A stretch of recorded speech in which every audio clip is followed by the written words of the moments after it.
আসসালামু আলাইকুম। আজকের ভিডিওতে আমরা আলোচনা করব মেয়েদের আত্মনির্ভরশীলতার গুরুত্ব। এটি একজন নারীর জন্য এত গুরুত্বপূর্ণ কেন, এটি কিভাবে তার জীবনকে আরো সার্থক ও স্বাবলম্বী করে তুলতে পারে, সেই বিষয়টি আজকে জানবো। আত্মনির্ভরশীল হলে একজন মেয়ে শুধু নিজের জন্য নয়, পুরো পরিবারের জন্য অনেক বড় সুবিধা আনতে পারে। যখন আপনি নিজে উপার্জন করবেন তখন আপনি আপনার পরিবারকে সহায়তা করতে পারবেন এবং বিশেষ করে স্বামীর উপর কিছুটা চাপ কমাতে পারবেন।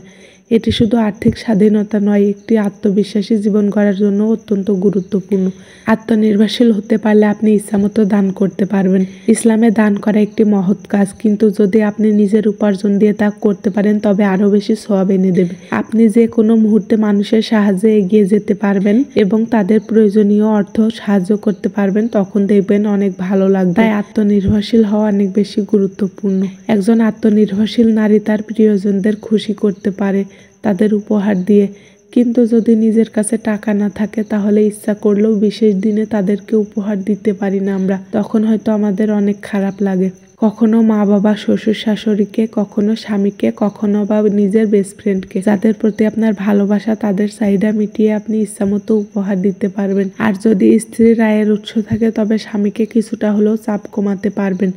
এটি আপনাকে আরও অনেক বেশি পরিপূর্ণ এবং শান্তিপূর্ণ অনুভব করাবে। একটি পরিবারের স্বামীর উপর আর্থিক চাপ অনেক বেশি থাকে, স্ত্রীও যদি কিছু করতে পারে তাহলে স্বামীর উপর চাপ কিছুটা কমে। অনেক সময় খারাপ লাগে, স্বামী, বাবা বা বড় ভাই আমাদের জন্য কত কিছু করে, কিন্তু বিনিময়ে আমরা একটু সাহায্যের হাত বাড়িয়ে দিতে পারি না। ঘরে বসে ইসলামের গণ্ডির মধ্যে থেকে যদি এই ছোট ছোট কাজগুলো করে কিছুটা উপার্জন করা যায় তাহলে কিন্তু অনেক ভালো হয়।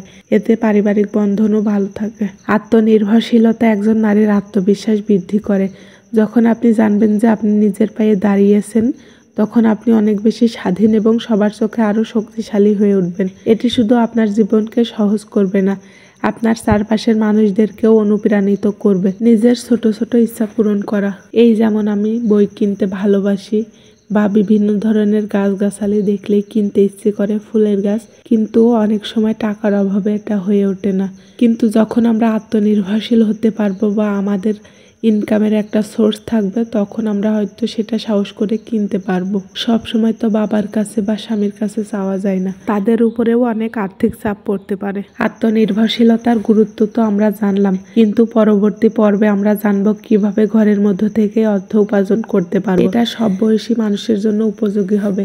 সেলাই, হাতের কাজ, টেইলিং অথবা গরু ছাগল পালন অথবা গাছগাছালি লাগিয়ে অনেকভাবে অর্থ উপার্জন করা যায়। আপনারা কি বিষয়ে ভিডিও দেখতে চান কমেন্টে জানাতে পারেন। যে আপুরা পড়াশোনা খুব কম করেছেন বা অনলাইন সম্পর্কে ধারণা কম, ঘর থেকে খুব বেশি সাপোর্ট পান না, তাদের জন্য এমন কিছু কাজ বলবো যেগুলো করলে ঘর থেকেও সাপোর্ট পাবেন এবং স্বাবলম্বী হতে পারবেন। যেমন গরু ছাগল, হাঁস মুরগির খামার করা অথবা একটা সেলাই মেশিন কিনে সেটা কাজ শিখে কাজ করা। আপনারা কি বিষয়ে ভিডিও চান কমেন্টে জানাতে পারেন। আজকের ভিডিওটি এখানেই শেষ করছি। আশা করি পরবর্তী ভিডিওতে দেখা হবে। সবাই ভালো থাকবেন। আল্লাহ হাফেজ।